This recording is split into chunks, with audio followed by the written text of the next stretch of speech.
Good morning to you. Good morning. Good morning to you. Good morning. Good morning. Won't you share with a friend or two? Good morning. Good morning to you. You. Good morning. Good morning. Good morning to you. You. Good morning. Good morning. Good morning to you. You. Good morning. Good morning to you.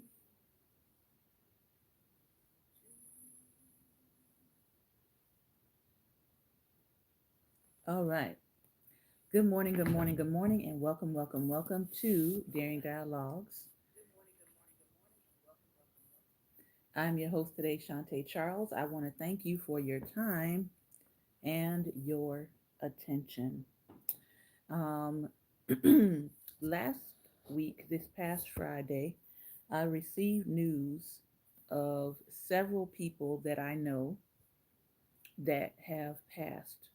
One of them was a dear friend of mine, a supporter of ministry, and I will probably um, share a little bit about her on tomorrow. And then there were two other people, a husband and wife couple that passed, and I will probably share some about them tomorrow on our Theology Thursday. But I just want to take a moment, have a moment of silence for those souls that are no longer in this realm.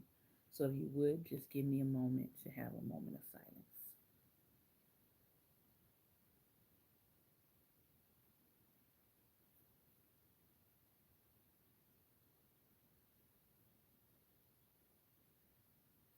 Thank you. Today is Wednesday, and normally we had planned to talk about boundaries and boundary setting, but we got into a really good conversation on yesterday that I want to continue over into today, in light of what we can do, in light of our communities, in light of being about the work of activism. And I said I wanted to come back today because I would have more time.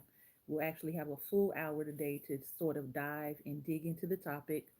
And so we're going to talk from this book, Free All Along. And I want to read you, I'm going to be reading you the interview of Septima Clark and Ralph Ellison. A lot of us know more about Martin Luther King's work, so I don't want to read from King today, although his interview is there's an interview of him also in this book. I want us to look at Ralph Ellison, who most people know him as the author of The Invisible Man. The Invisible Man was one of the very first book assignments I had when I was in college as a freshman, and I chose it as the book that I wanted to do my first real college research writing paper on. And I'll talk about that in a moment. But I do want to start out with our daily motivation for success. And today is the 22nd. And the topic is what makes the great great. And I think it will tie into some of the things we'll be talking about today. This is the book that I'm reading from. I am ordering another copy of it so that I can gift it to someone, because I feel like it's a really good jump start to your day. Reading it to motivate you and get inspired for your day. January 22nd. What makes the great great? Destiny lies not in the stars but in our hearts. William M. Brown, ex enslaved person and first African American novelist. Dr. Benjamin E. Mays, President Emeritus of Morehouse College, explained that each of us can reach our level of true greatness if we know what greatness is. Dr. Mays said wealth, position, or power are no measure of greatness. Greatness is defined by what we have become and what we might have been. The people who close this gap we call great. What makes the great great? Dr. Mays found the answer. Have you? What makes the great great? Asked Alice Walker. After graduating from high school as valedictorian, young Alice was so poor that her neighbors took a collection to purchase her $75 bus ticket to Atlanta Spelman College. But poverty proved to be no match. Today, Alice Walker lives in a manner in which few do because her books are read by millions. What makes the great great? I know the bitter taste of poverty, said Bessie Smith. I've gone to bed with the gnawing pain of hunger. Though barefoot and dirt poor, she single handedly created the musical expression that became known as the blues. What makes the great great? Though criticized, ridiculed, and told that colored players would never be allowed to compete, Andrew Rube Foster stayed true to his aim. In 1921, Foster formed the Negro League, professional baseball's first black, all black organization. What makes the great great? After attending college in New York, Edith Sampson returned to her tiny Pittsburgh, Pennsylvania home and saw her mother weeping. Mother, why are you crying? Edith asked. We may not be able to keep you in school, her mother replied. Don't worry, her daughter responded. I'll find a way. I'll study at home, at night, and every chance I get. Mother, be proud, and I will finish. Edith Sampson consequently became the first black female elected judge in the United States. What makes the great great? The answer lies within your heart. Begin now to close the gap between what you have become and what you might have been. Close the gap and realize your own destiny. Today, I will listen to the beatings of my heart. I will become what I am destined to become. Isn't that great? Close the gap. That's a personal challenge. Close the gap between who you are, what you have become, and what you uh, need to be. Close that gap. All right. So I am hopping in because these are all separate interviews, but I think that these are very powerful interviews. And one of the things that helps me to stay focused, to understand what activism is, to understand some of the challenges that if you're going to be doing activism work, some of the challenges that we are going to face, you can look back at our our founders, our forefathers, our elders, the people who had been in the work, who were in the midst of it. And as we read, I want you to be thinking about the fact that these interviews are taking place right in the midst of the civil rights work. They had not gotten to the end. They had not seen um, some of the advances that we now enjoy today, which is why I'm reading them because some of us need to go back to the drawing board. Some of us need to go back to foundations. Some of us need to pick up the wisdom that they left us through how they made it through the struggle. Why? Because we are now in a new struggle. And I won't necessarily want to say new struggle. I would probably say evolved struggle. Um, Parts of the past are trying to be resurrected. So we know that they've been studying oppression and how to oppress. They've been studying oppression and how to oppress. Okay. So on the flip side of that, we should be studying freedom and how to get free and maintain our freedom and advance. So if anybody want to ask you, why are you reading all these civil rights leaders? Because I need to know how to stay free. I need to know what the challenges were. Because guess what? Some of these challenges that they're talking about in here, we are still facing. Let's start with Ralph Ellison. February 25th, 1964, New York, New York. Ralph Ellison was one of the most influential and widely acclaimed American authors of the 20th century, and for one book, Invisible Man. With publication of his debut novel in 1952, Ellison became the first African American to win the National Book Award. The modern the modernist novel tracks the odyssey of a nameless black protagonist who journeys to New York from the South and slowly forges an identity in the face of ubiquitous racism. Robert Penn Warren, the interviewer here, described the novel as the most powerful artistic representation we have of the Negro under dehumanizing conditions and a statement of the human triumph over those conditions. In Ellison's National Book Award acceptance speech, he said, "Despite my personal failures, there must be possible fiction which, leaving sociology and case history to the scientists, can arrive at the truth about the human condition here and now with all the bright magic of the fairy tale." Over his lifetime, Ellison won a slew of other awards, including the Presidential Medal of Freedom and induction into the American Academy of Arts and Letters. He had a long teaching career at well known colleges and universities, including NYU, where he held an endowed professorship. He sat on numerous arts commissions and advisory boards, including the Newport Jazz Festival and the National Council on the Arts. He delivered lectures at institutions like the Library of Congress. But despite the ongoing public recognition of his genius and occasional publication of his essays, one question loomed: when would he publish his next novel? Ellison spent decades working on a successor novel to Invisible Man, but he died before completing it. As critic Mark Grief writes, the thing that made Ellison's life truly complicated after Invisible Man was his steady promise of a spectacular second novel begun in the mid 1950s, which he worked on for 40 years. After his death, Ellison's literary executor John Callahan gave a final shape to a novel that Ellison had been laboring over. It was called Juneteenth and published in 1999. Now, has anybody heard of this second novel, Juneteenth? Okay.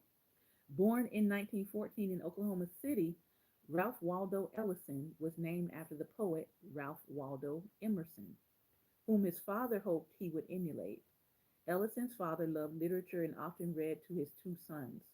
The elder Ellison delivered coal and ice for a living and was lifting an ice block one day when a shard broke off, fatally impaling him.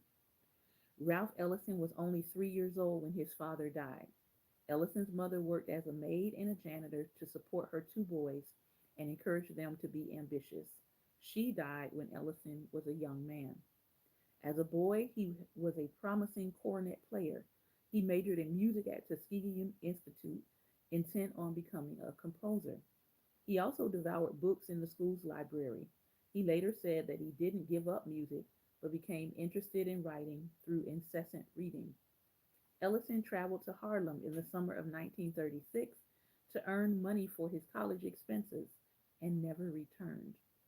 He spent his first night in Harlem at a YMCA. The next morning, he stumbled upon the writers Alan Locke and Langston Hughes in the lobby. Wow.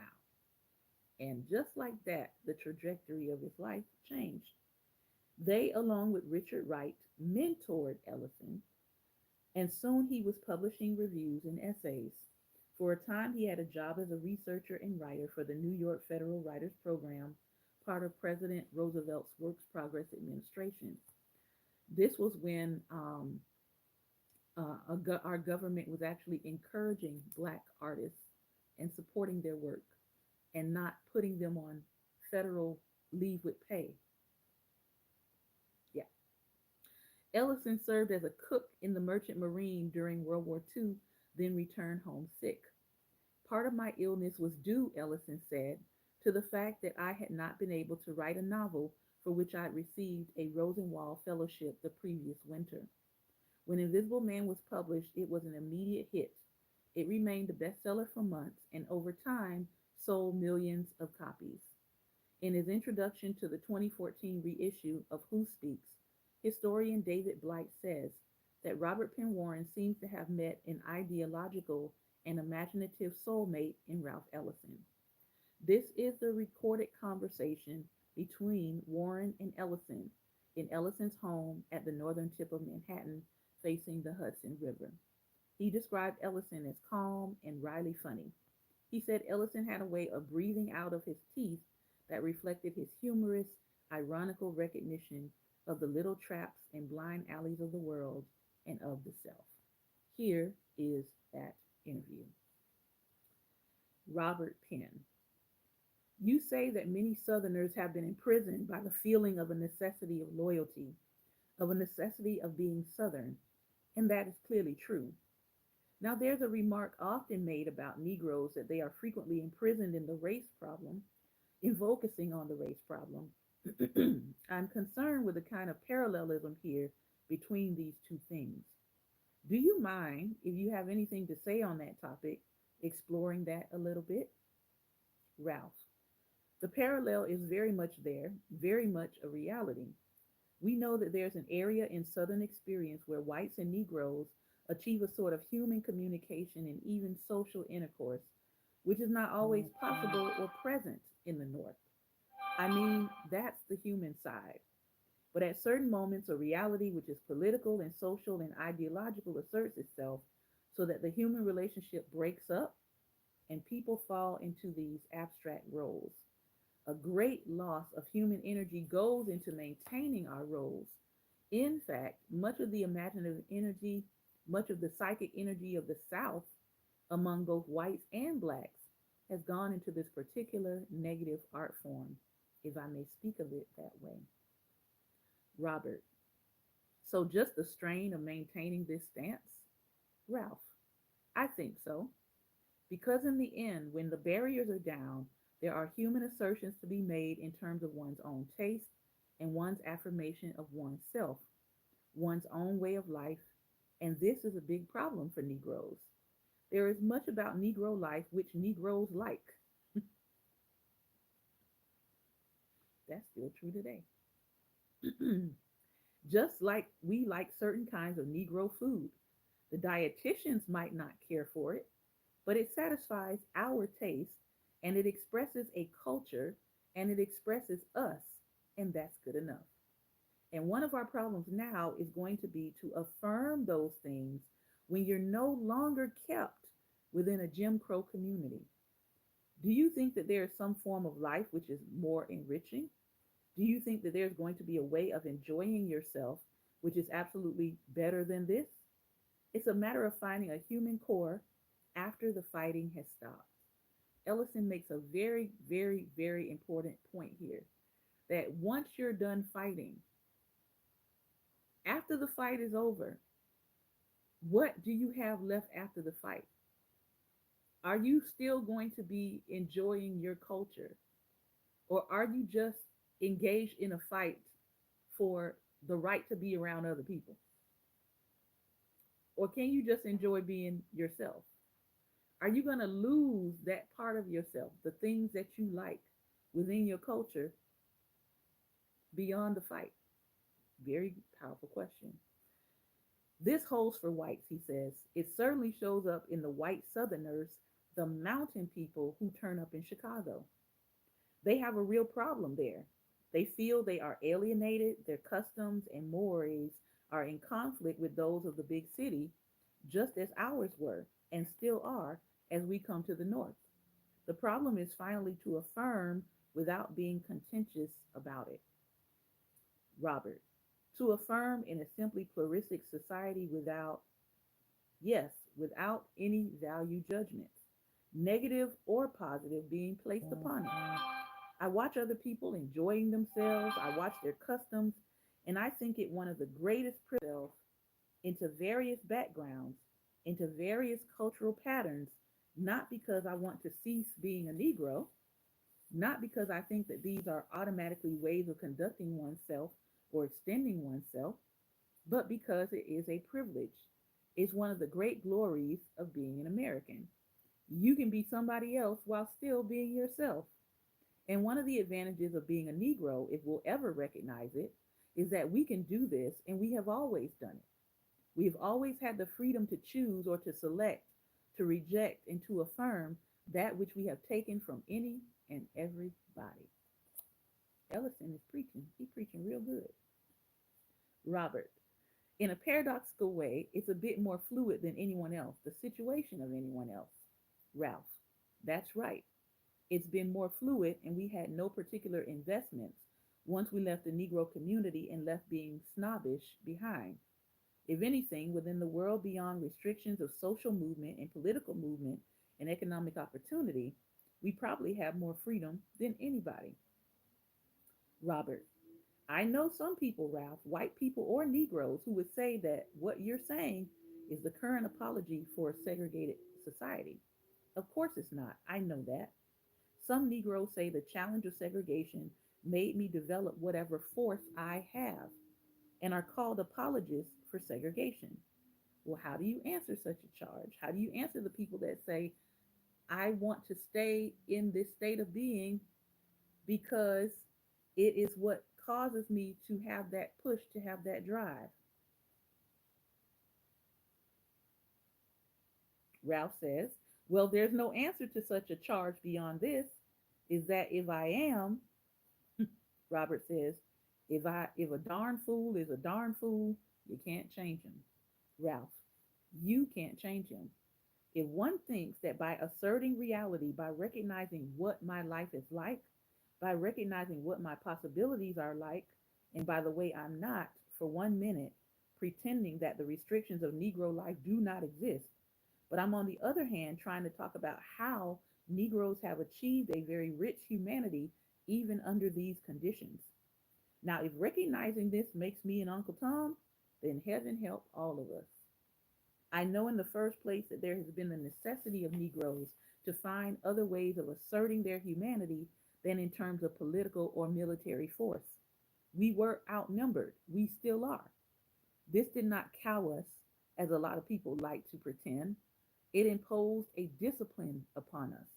And we see that discipline now bearing fruit in the freedom marches and the willingness of little children and old ladies to take chances, to walk against violence. This is an expression not of people who are suddenly freed of something, but of people who have been free all along. Hmm, Robert says. How do you relate this, Ralph, either positively or negatively, to the notion that the Negro movement is a discovery of identity then? Ralph says, I don't think it's a discovery of identity. I think it's an assertion of identity. The assertion in political terms is that of the old American tradition. It's revealing the identity of people who have been here for a heck of a long time. My notion of American Negro life is that it has developed beyond any restrictions imposed upon it, historically, politically, socially, economically, because human life cannot be reduced to these factors, no matter how much these factors can be used to organize or prevent action. Negroes have been Americans since before there was a United States. Teach, Ralph Ellison. And if we're going to talk at all about what we are, this has to be recognized. And if we're going to say this, then the identity of Negroes is bound up intricably, irrevocably with the identities of other Americans. This is especially true in the South. It is indeed, Robert says. Ellison goes on. There's no Southerner who hasn't been touched by the presence of Negroes. There's no Negro who hasn't been touched by the presence of white Southerners. And of course, this extends beyond. The moment you start touching culture, you touch music. You touch popular culture, you touch movies, you touch the whole darn structure, and the Negro is right in there helping to shape it, Robert says. Now, what about another notion that the tradition of slavery and the disorganized quality of much Negro life after emancipation meant the loss of role for the man? Patriarchy was the rule, the man, bossed the family. How does your line of thought relate to that so called fact?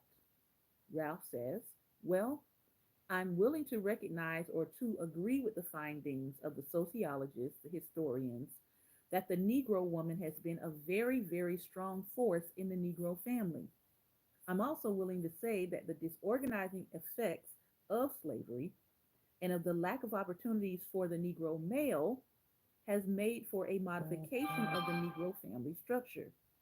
But I am not willing to go as far as sociologists go, who would set up a rigid norm for us. You see, for the Negro family, or for the usually what they're talking about is the white Protestant family, which is not to be confused with the structure of the Negro family.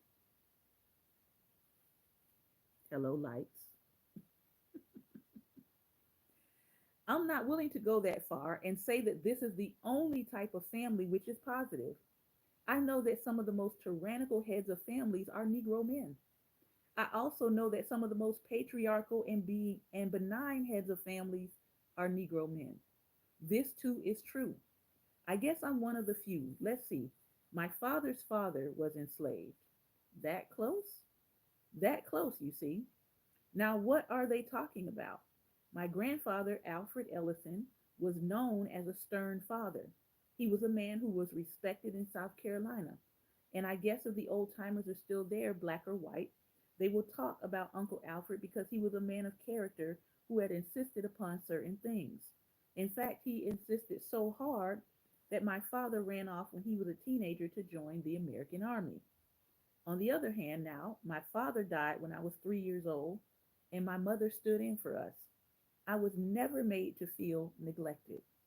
I felt sometimes ashamed that we didn't have a father, but I knew my father. I knew him very well. My mother sacrificed and worked to keep the unit of the family. That is the part of the strength which she had gotten. She did not come out of a broken family. She knew her father. She was part of a big family with a Negro man at the head of it. So much of this seems to be abstracted from the continuity of life when you put it into a historical perspective. Robert says this: I've observed that time after time in talking with Negroes I've interviewed in this series of things, a very strong reference to a father or father presence, a strong driving personality. Yes, well, that is true, I admit. The other thing to be said is this: this is the other side of the disorganization which did exist. Now, listen to what he says. This is super important. And this is actually something that I've talked about on my show quite a bit. While there were disorganizing effects that happened in the Black community because of the challenge of enslavement, because of the challenge of separations of families, he's saying even in that, this is what existed.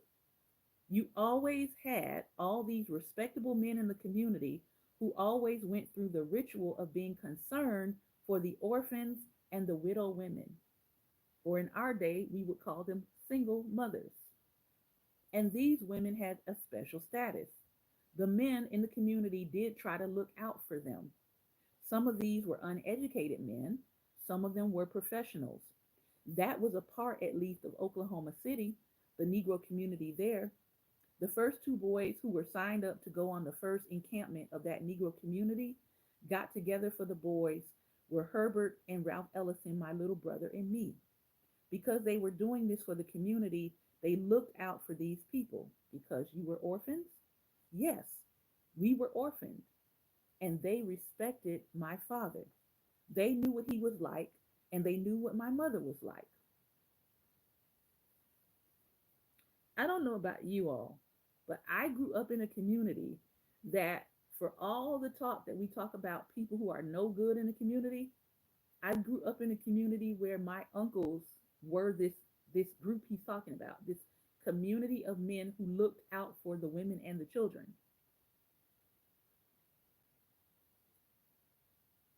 And there was very little room to be taking advantage of single women with children because there were men of standard in the community who had integrity. They weren't sugar daddies. They were just men who understood that here's a woman raising her children and she needs help, and the children need godly male figures around them. So, did we disappear these men from community? I don't think so. I still see a lot of them.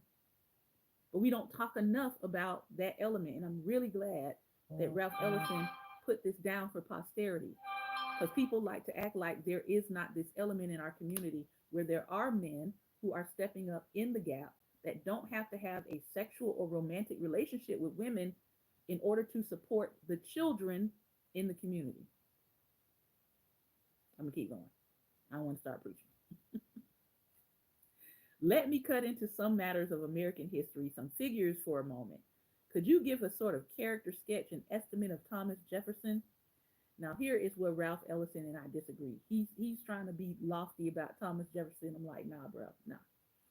Well, Thomas Jefferson was the most sophisticated man of his times, an idealist given over to, I guess, a great concern with human possibility, drawing upon all the thought of European political philosophers who set out with his colleagues to build a better way of life in this country.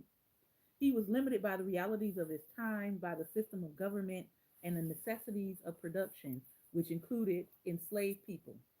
He was a politician.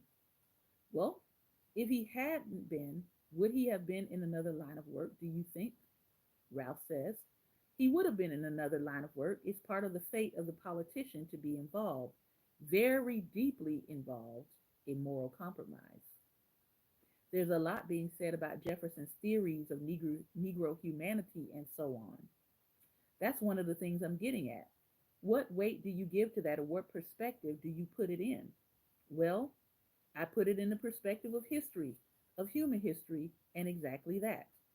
I don't care whether he liked Negroes or not. I mean, that isn't important. What is important, it seems to me, is that he helped set up the Constitution. As long as I have the Constitution, I have the possibility of asserting myself and not depending on any paternalistic ideas which Jefferson might have held or might not have held. You cannot demand too much of any human being. He moves out of his own historical circumstance. He moves in terms of his own personal life. He moves out of a complex of motives and ideas and frustrations, cowardices, and heroisms, which is faced by anyone who is lucky enough to get in a position of making important policy. But one thing is certain, his concept of human possibility was broad. If he couldn't quite see some of my own people mixed in this, included in that, then that is too bad.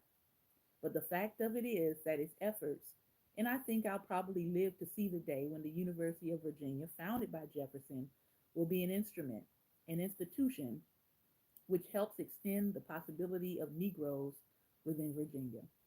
All you can ask is that a man do what he sees to be done as well as he can. Ralph Ellison. I hope you enjoyed that, because now we finna go to Miss Septima Clark. Septima is gonna give us some lessons. This interview was done March 18th, 1964 in Atlanta, Georgia. Septima Clark had been a teacher for 40 years when she was appointed the director of workshops at the Highlander Folk School. Get this is what we need to be bringing back. A training ground for civil rights organizers located in the Tennessee mountains. The year was 1956, and Clark had recently been fired from a teaching job in South Carolina because, listen to this, because of her membership in the NAACP. What is the NAACP? I don't understand. Why is the NAACP still around? What is its significance? What is its importance? Well, it was so important that if you were a member, people were firing you from your job for being a member of the NAACP, for even having the notion to be a part of an organization that dealt with you securing your rights as a Black person in America. If you were a member of the organization, you got fired from your job. Hear her again. She had been a teacher for 40 years. Let's keep going. She had been active in the NAACP since 1918, but after the 1954 Brown versus Board of Education ruling that struck down school segregation, South Carolina lawmakers fought back by barring state and city workers from joining the organization. Clark refused to give up her membership and was soon out of a job. And you think you got problems in 2025? Clark's move to Highlander was pivotal for her and ultimately the civil rights movement. It was at Highlander that she developed the idea of citizenship schools. How many of us know we need to bring that back? Now, there's a lot of people that was arguing with me online this week about the 14th Amendment and what are your rights as a citizen and who can revoke it and what can't be revoked. And what does the Supreme Court have to do with that? And why is it a problem when your Supreme Court is compromised and your Congress is compromised? Why are those things a problem when you have a lawless person issuing executive orders at the speed of light? Why is that a problem? We need citizenship schools to understand this. She developed this idea of local citizenship schools where poorly educated African Americans in the South could learn how to read, write, and pass tests necessary to register to vote. You don't think they about to bring back these tests?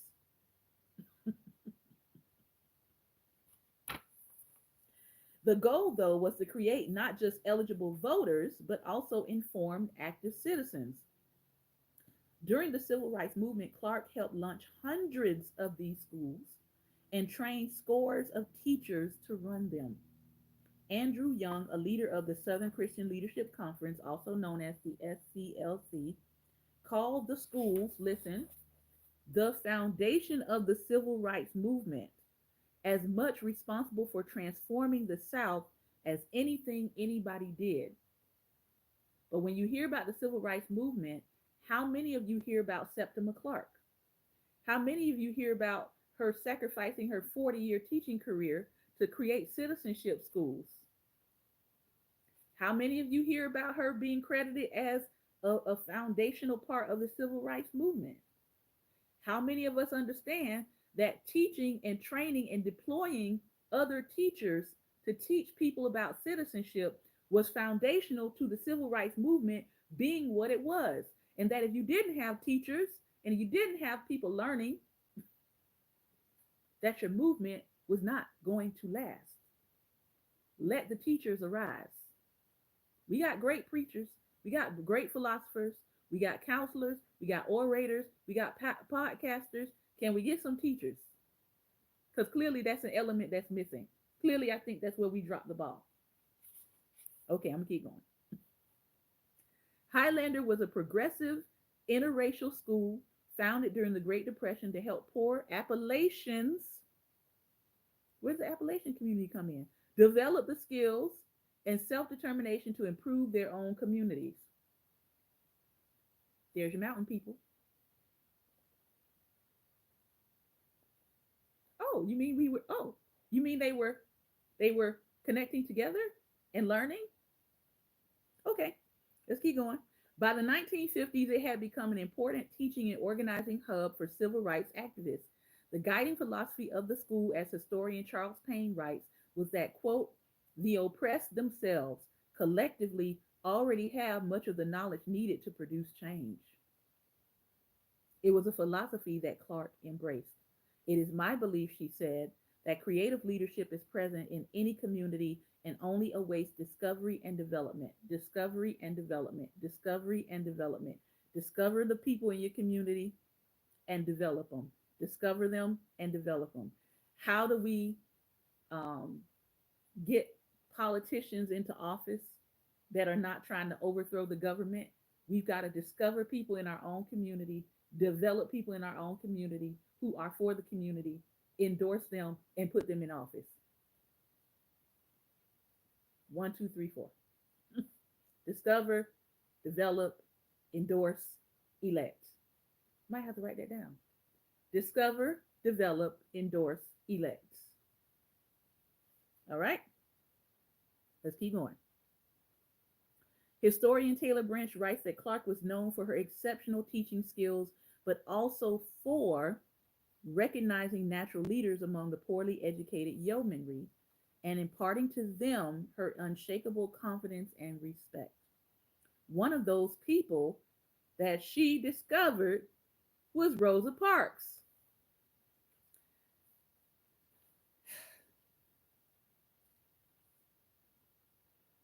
Follow the through line here: desegregation of public transportation, Montgomery bus boycott, Rosa Parks, Septima Clark, citizenship school. I'm going to just leave that right there. Mhm. Rosa Parks took one of Clark's leadership workshops.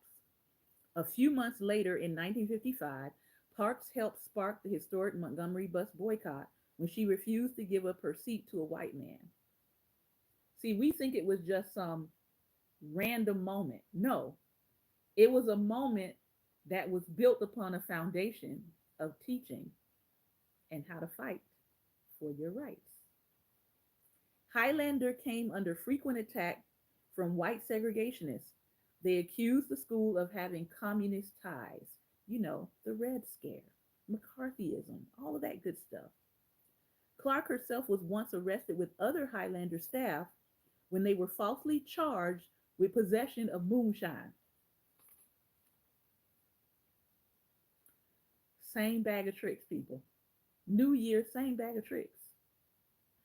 In 1961, the state of Tennessee moved to shut down Highlander, and the SCLC, Martin Luther King Jr.'s organization, agreed to take over the school citizenship program.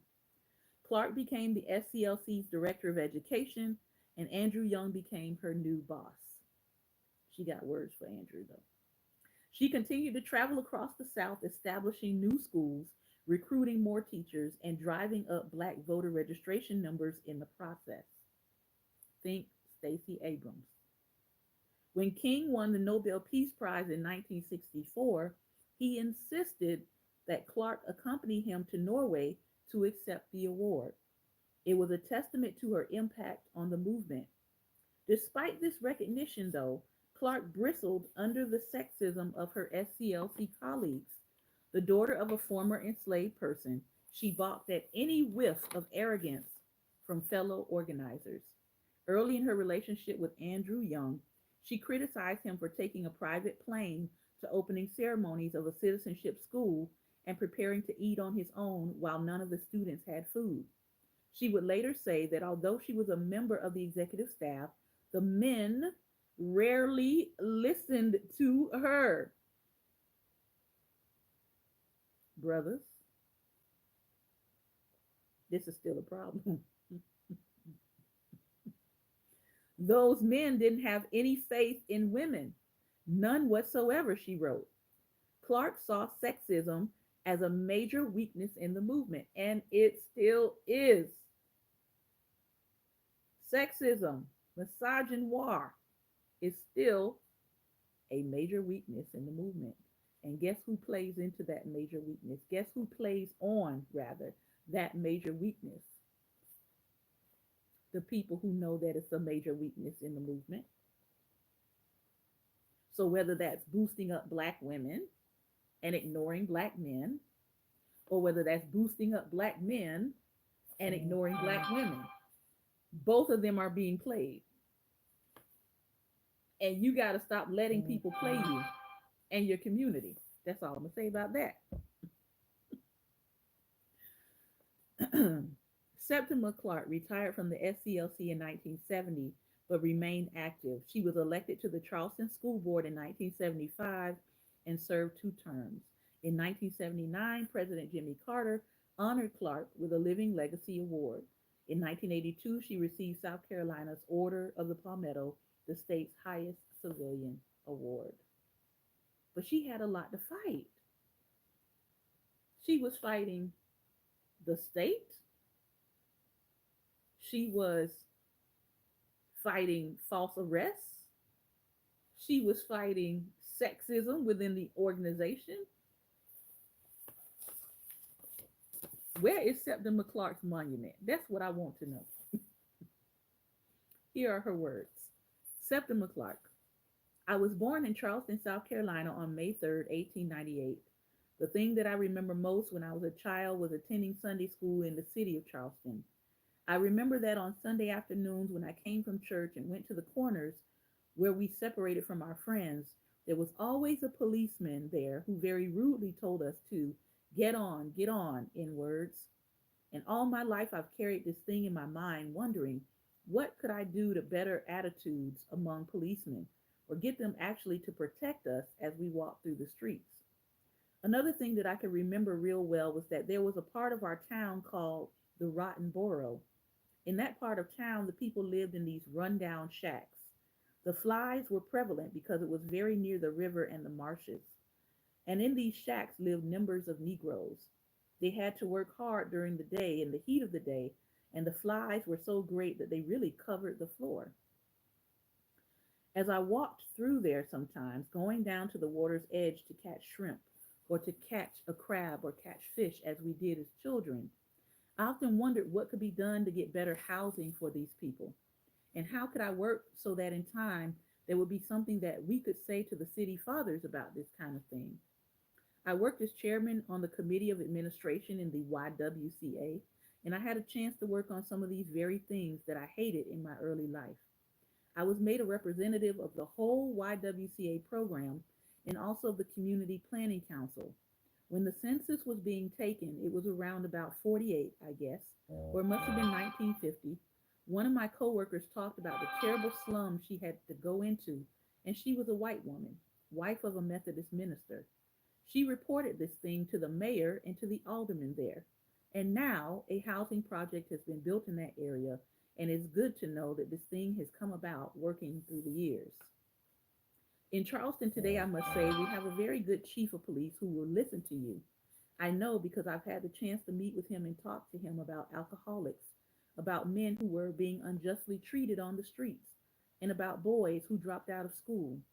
Today, we still have a lot of problems and we're still planning more meetings.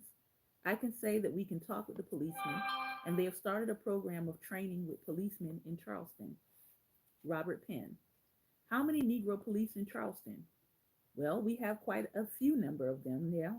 And when the Negro policemen were first put on in Charleston, it's strange to say that one of our four white club women made the search and found out how they could be used and got the people to agree on this thing.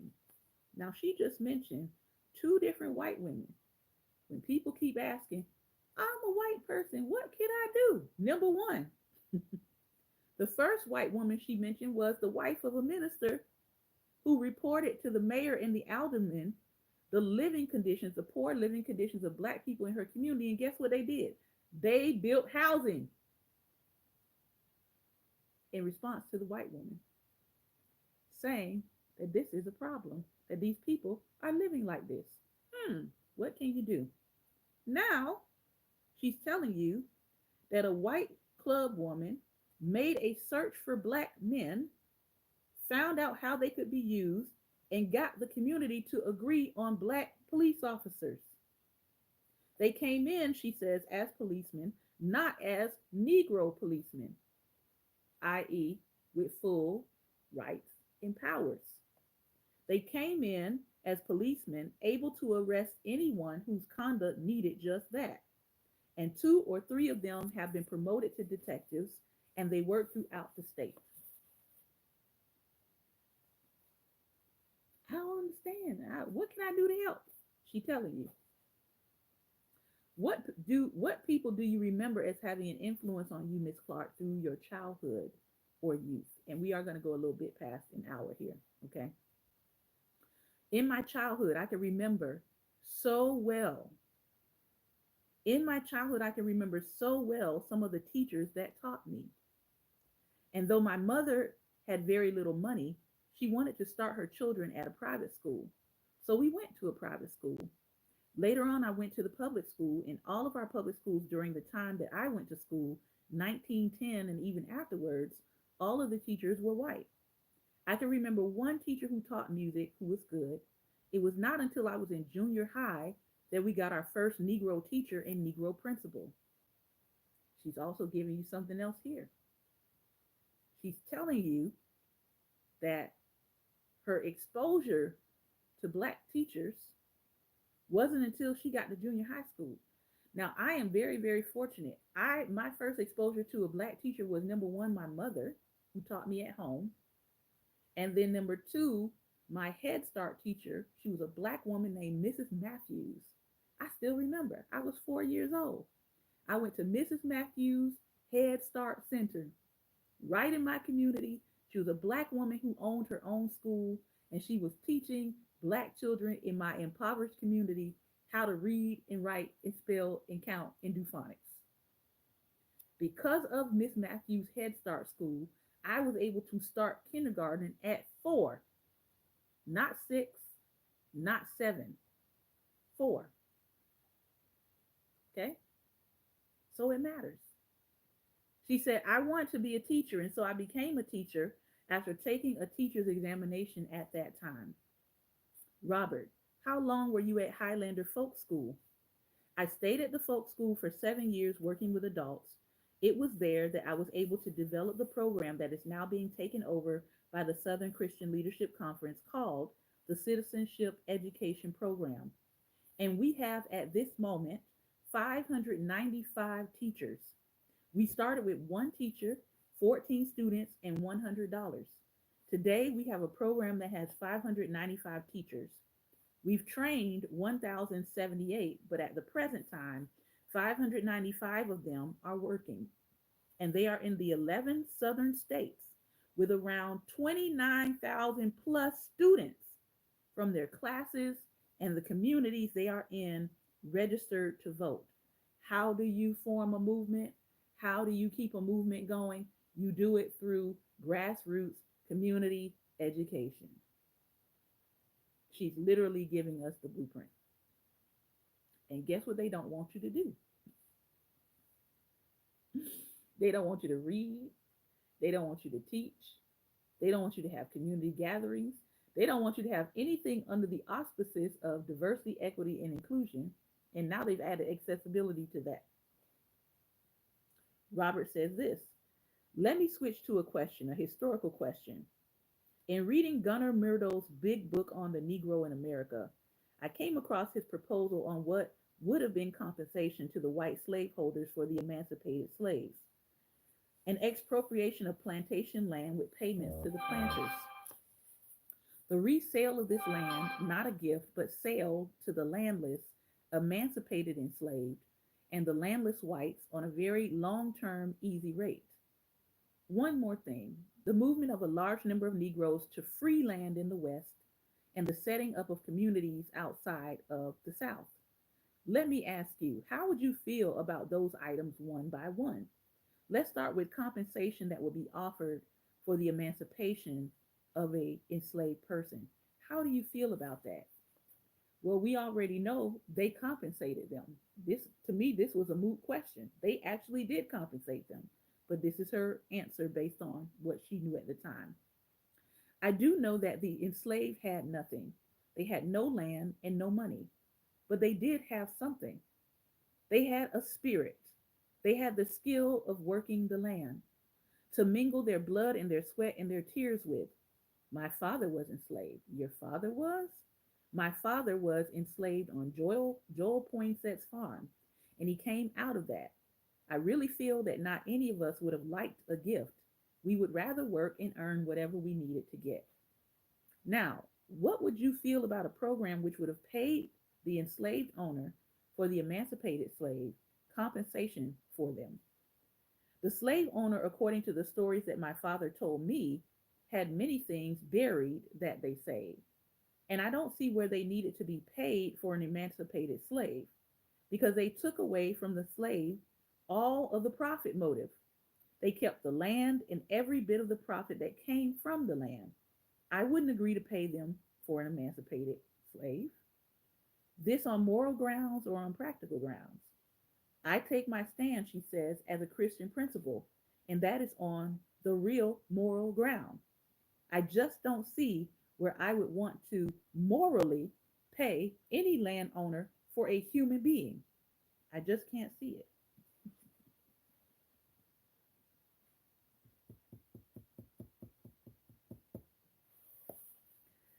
If we can get a stable society, she says, with Christian principles. And when I say Christian principles, I mean just that. I mean doing unto others as we would like to be done by. This is what I consider the Christian principle that I feel we have to take with us everywhere. Robert Warren says, let me quote or paraphrase a statement from James Baldwin. The Southern mob does not represent the will of the Southern white majority. There's this crowd on the street breaking up demonstrations or lynch mobs or police in their illegal actions. They do not represent the will of the Southern white majority. Does that make sense to you?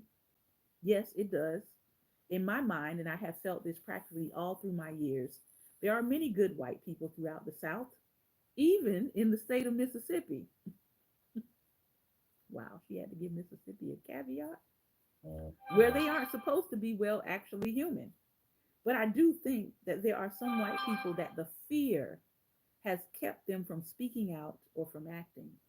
I think that the minority has the loud voice, and that's still true today. And the minority bullies the majority. Is that it? It does, because of the great fear. Warren says, of course, some Negroes say keeping quiet from fear is a form of collusion, a way of joining the conspiracy. I guess I would say that too. But I do know that there's a real fear. I had a very good friend who was the great grandnephew of Harriet Beecher Stowe. He lived and worked in Birmingham, Alabama, and he wrote about the things that he actually saw, how people were burned at the stake, how they were castrated. He saw these things. It was hard for him to do anything else but run and not to speak out any longer, but to leave.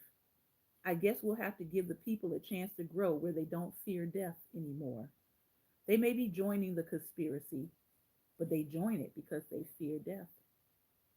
You had a very painful experience in Tennessee in the Highlander Folk School, didn't you? Yes, I did. Did you find any voices in Tennessee lifted in favor of the school? Yes, I'm very happy to say that the night I was arrested, there were people who were concerned about my welfare. And at the trial, there were quite a number who came and spoke up for the school. I can remember riding with a taxi driver, and you know it's an all white community. So I had to ride with the white taxi driver when I'd be coming in and going out. And he said that Miles Horton's wife, who was a great singer, said that was a good woman. When she first came here, she came to our houses, took our sick people out, carried them to the folk school, and fed them. And Miles' mother taught us how to make quilts, how to weave, until there were many who talked in favor of our school, but they had no influence. Exactly, Septima says. They had no influence. They were not able to speak loud enough to get above the talk of the rabble rousers. Where did the impulse to suppress the school come from, by your diagnosis? Well, I felt that we had to fight three states. We had to fight not only Tennessee for the school, but Arkansas, Alabama, and Georgia. Because while we were having a meeting in 1957, Governor Marvin Griffin of Georgia sent a man, Ed Friend, up there, who came in as what he called a water pollution expert to take pictures, but ultimately to spy on the group. We weren't doing anything we didn't want him to see, but he managed to have a fellow there that they considered a communist. And every time he would get near one of our speakers, he would snap a picture of them. So they made a slick paper of this thing and sent it all around. When Miles was investigated too at Nashville, there were men there from Georgia, Alabama, and Arkansas who were trying to put pressure on the jury at that hearing. So listen to what she says.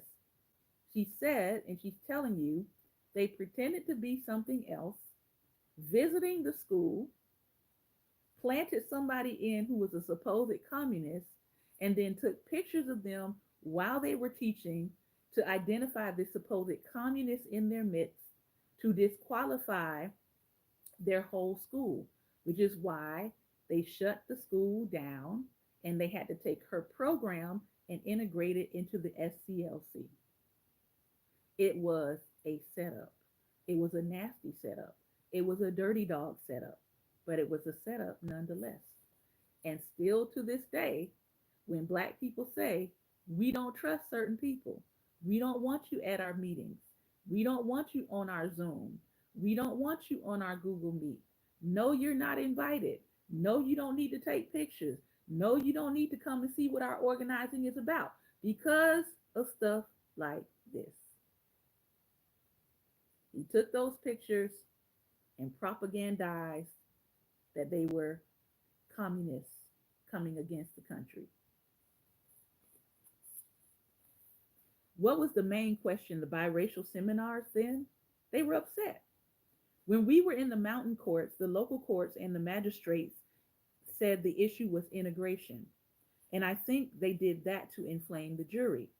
But when they took the same case against us to the state Supreme Court, they dropped the integration angle and it became operation of the school for the personal benefit of Miles Horton or the selling of beer without a license. But those were subterfuges, weren't they? They were. And we know that those things were not true. Do you feel, Ms. Clark, that there's been a real change in the general climate of opinion in your times about racial inferiority and superiority? I've lived quite a long life and I see a great difference in the climate. I've known the times when many Negroes felt very inferior. In fact, I know some today who still feel that way. I've had a chance recently to see some Negro women when I go into towns who won't even sit and eat with me. They still let the husbands eat with company while they go and eat in the kitchen. That's a carryover, I think, from enslavement. So this thing is still with us. I started to say I've also seen a great difference with white people. My mother had many children and we lived in an integrated neighborhood. Charleston was not a zoned city, it is just becoming zoned. And so there was a man with his mother who lived not too far away from us, and the mother was elderly and wanted some child to sleep with her every night. And there was always, to my mind, a kind of inferior thing. They would want to make you a pallet somewhere, but never want you to sleep in a bed with them, even though they wanted you for company like a pet. But today, many of those same people will offer you a bed in a room with them or in a separate room in their house. The climate has changed all around. I think white people felt at one time that they had to have subordinates, but today it's not true all over.